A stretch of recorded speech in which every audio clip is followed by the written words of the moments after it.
रचता मुदैया रोजे नया नया खेल काहे भेज दिहले हो। रचता मुदैया रोजे नया नया खेल काहे भेज दिहले। हमारा लालू जी के जेल काहे भेज दिहले हो। हमारा लालू जी के जेल काहे भेज दिहले।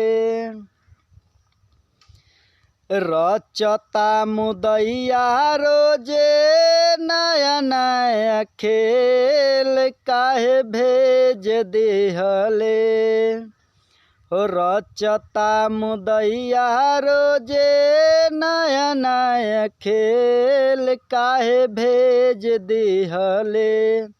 हमारा लालू जी के जेल काहे भेज दिहले। रचता मुदैया रोजे नया नया खेल काहे भेज दिहले। हमारा लालू जी के जेल काहे भेज दिहले।